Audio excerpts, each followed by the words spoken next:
post-processing, I wanted to show you some of the effects on how you can run post-processing and how easy it is to turn it on, and some of the effects that it does, because it can really take a scene and really add character to it or change it. And as you see, like, this is just going in and out, right? And it's altering, and you can see like we're enhancing shadows, we're altering colors, we're doing all sorts of stuff, adding a bit of blur, right? You can make caves, you know, a little more cave-ish, right? Give it a little bit of blue. You can also do things like, say, water. What the shit? Right? And you have effects like that. So I just wanted to talk a little bit about that and how you get that and how you set those up. Right? So post-processing, if you don't have it, you can go to the package manager under Unity registry post-processing. Now this is in the standard render pipeline. URP comes with it installed from the template. HDRP also has their own version. Their versions are slightly different. They work the same. They're more enhanced though. The standard is actually the smallest of the three. But it's they're really easy to use. Once you have that installed, you can, for example, you can build anything really. It doesn't matter. We'll say a sphere.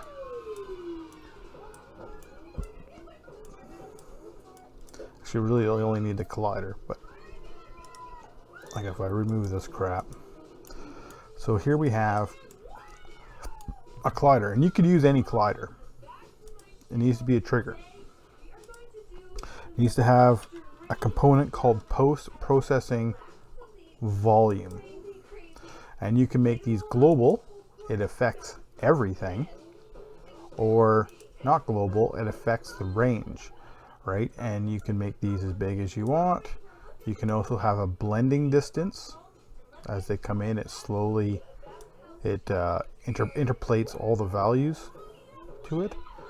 And once you have this, this is another key part, is the layer, right? For example, I got my camera on a layer called camera layer. Okay, well this needs to be on camera layer. I can now just go, hey, let's make a new processing.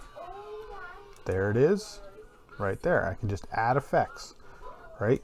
And we can say, and Unity has these as default. And if you look on the asset store, there's a lot of packages that can really enhance this and push this, hundreds and hundreds of different processing effects, and they're pretty cheap too. So I'm gonna add them all, and we'll briefly talk about them so that you guys know what they are. And you can mix and match them and do things.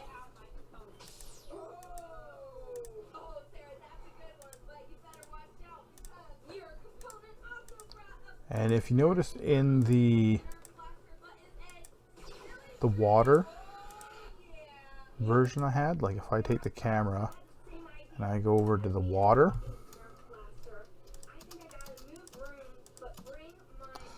and I'm going to just disable this guy, you'll notice that this is moving, right? Like it's got this kind of a bit of a wave effect happening. That's all post-processing, right? I added some depth of field here, kind of blur things out. I gave it a color, a little bit of ambient occlusion, and I'm waving it. Now I'll show you how we do all that real quick too. So your different things you have, and for example, I'm going to mark this as global for now, so we can take the camera out. I'll put the camera on over here so we can see these effects happen live. So ambient occlusion, it more or less looks at the ambient light and enhances dark areas. So you can enhance shadows, right? You can also add thickness to it. All right, so you can get it pretty wild looking. You can use this thing, and this thing actually runs. This scalable ambient is a lot. To me, it works a lot nicer. But you can really add just a little bit. It really adds some nice depth. Okay, so that's ambient occlusion. Auto exposure is kind of hard to show that one.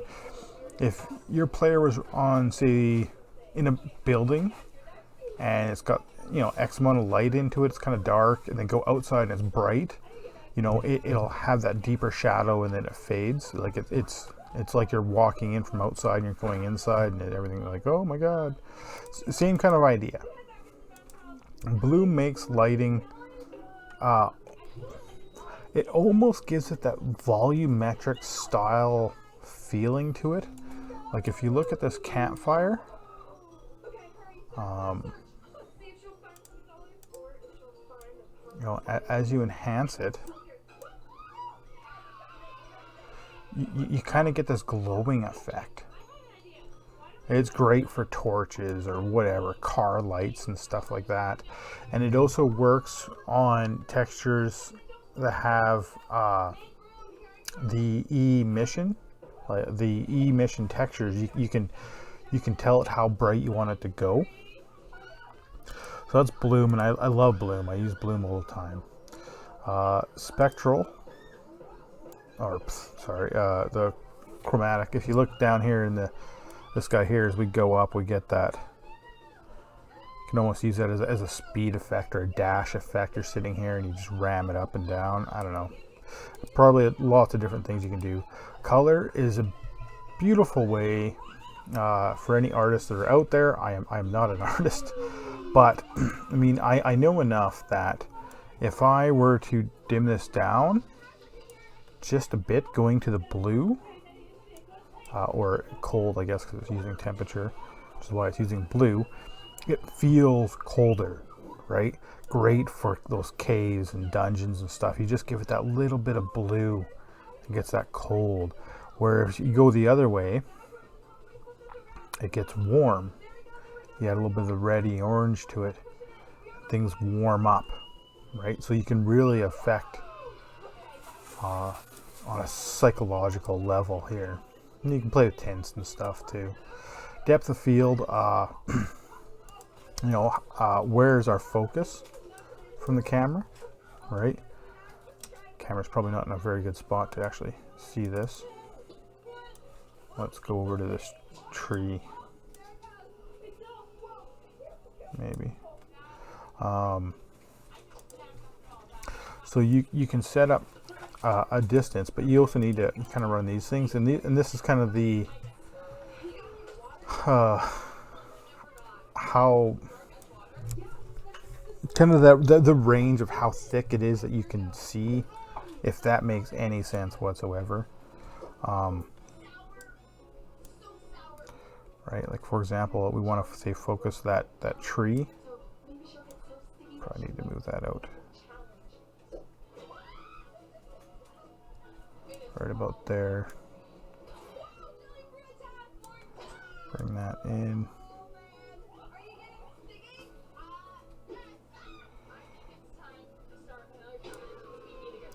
But anyway, I mean, I'm sure you kind of get the point, right? Like we have this into focus, this has gone blurry, and that's all blurry, and things behind us are blurry. So we're kind of focusing one spot in the middle here, and that's kind of what we're adjusting with these, right? Right, so you can do a lot of different things, especially if you're into the cinematics of it. A really cool feature, great for games too.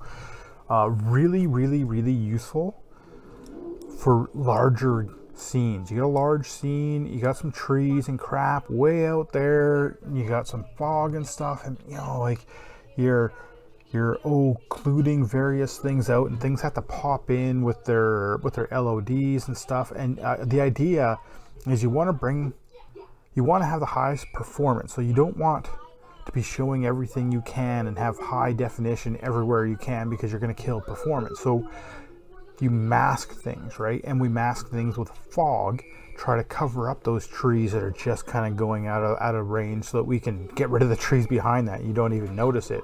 But depth of field is another one of those tools that we can use to try to blur out that distance, so that we can more or less optimize and run things better. Keep that in mind. Trick of the trade. So in grain, I mean, there's not much to say about that. You can get a grain effect, right? Different sizes. Great for if, I don't know, you want to do an effect like you're looking through a camera or something, maybe. And lens distortion, and this is the one I use for the water, right? So you have, and you got to have some intensity for it first.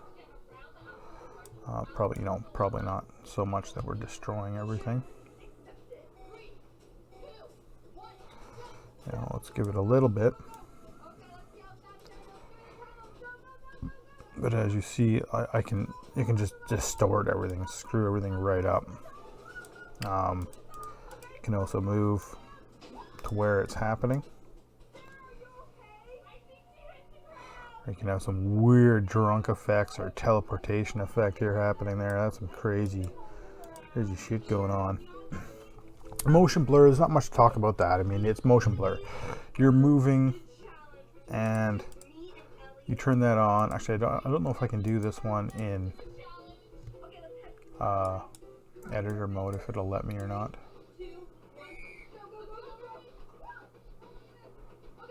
No, it's not really doing it. Some of these I'm sure aren't going to let me do various things. I'm sure of it.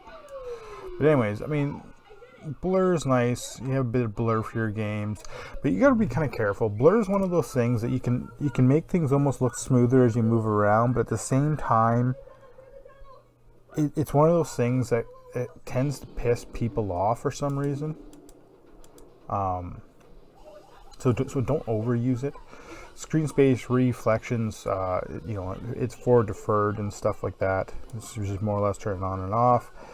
And of course, then you always got this guy here, and that's just a matter of, this. You can play with various things like that. Maybe your guy's blacking out or something like that. Who knows? You got cutscene happening. Maybe we don't want roundness at all. We just want it square. You can put it into a frame. But that's pretty much post-processing, right?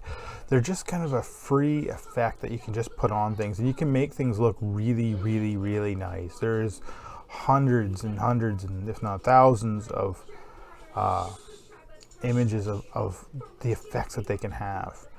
But to boot, because we're Playmaker and I do crazy shit, I made 2 FSMs. So I have one that I don't actually need this one. But I have one that I'm animating a float, just up and down. They're both somewhat similar, but not quite. They're a little different. And it just resets. It just keeps animating those floats. So anyways, I made an action to control these post-processing effects. Not quite all of them. There's a couple here I didn't add because there really isn't much to add. And I didn't add like every single thing possible either. I added the main ones that you would probably be using. And this can run in every frame, not every frame, but you have pretty much all the different things here, and you can adjust. You can just, and that's how I'm doing the water. I'm doing the lens X and Y, and they're using those floats from the other side there, the other FSM, and they're just animating up and down. All right, so we're getting that kind of weird wavy feel. But I mean, you can do that with everything.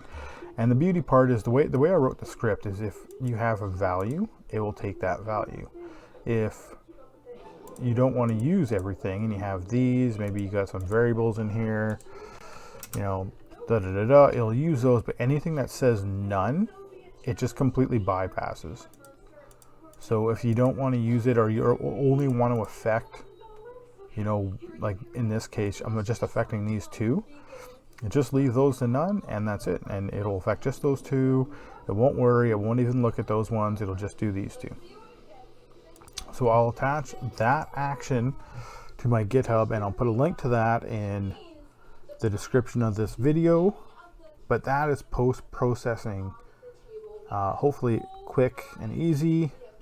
Hopefully you're understanding. And like I said, if you want to make more volumes, I should probably show you that real quick. Like, you just click new, right? You can make as many of these as you want. You put them all over the place. Globals, volumes, whatever. You just make them, put in places. Biggest thing, layer and the camera layer, right? And the main camera needs this thing called a post-processing layer, right? These guys have a volume.